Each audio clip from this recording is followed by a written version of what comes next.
ఎలాంటోడంటే బేసికల్ బాక్సర్ అతను. హుహు. ఈ వైజాగ్‌లో ఉన్న యంగ్‌స్టర్స్ చాలా మంది బాక్సర్స్ ఉంటారు. ఎందుకో అక్కడ మరి ఏం కారణమో తెలీదు. అక్కడ నేవీ వీళ్ళందరూ హ్మ్. ఆర్మీ డిఫెన్స్ ఏరియా ఉంటుంది కదా! ఆళ్ళకి కొంచెం బాక్సర్స్ ఏదో ఆ కల్చర్ ఉందక్కడ. హ్మ్. అదేవిధంగా వైజాగ్‌లో ఈ ఫిషర్‌మెన్ యూత్ హ్మ్. ఉంటారు. అవును సార్. వాళ్ళందరూ వెరీ స్ట్రాంగ్ బాక్సర్స్. నేచురల్లీ హ్మ్. భరణి అలాంటి బాక్సింగ్ పోటీల్లో పాల్గొనటం, అలాగే పవర్ లిఫ్టింగ్ పవర్ లిఫ్టింగ్‌లో ఆయన చాలా చాంపియన్. హెవీగా ఉండేవాడు భరణి. నెస్ అలాంటోడు అలాంటి అగ్రెసివ్ వాతావరణంలో అలాంటి చోట పెరిగి వచ్చాడు.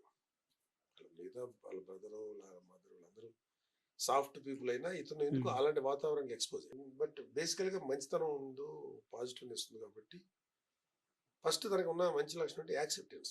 హ్మ్. తప్పు భరణి ఇది కరెక్ట్‌గా లేదంటే ఆలోచించి దాన్ని రెక్టిఫై చేసుకునే మెంటాలిటీ. హ్మ్. సో, భరణికి ఏంటంటే యూజువల్‌గా నాకు పరిచయమైన కొత్తలో కూడా ఎవరితో అయినా సరే ఒక్క నాతో తప్ప మిగతా ఎవరిని కూడా అస్సలు 1% కూడా కేర్ చేయడు. హ్మ్. ఏదైనా తేడా మాట్లాడితే ఫస్టు దెబ్బ పడిపోయేది. కొట్టడం కూడా రక్తాలొచ్చేలా కొట్టగలిగేటువంటి ఇదున్నవాడు. హ్మ్.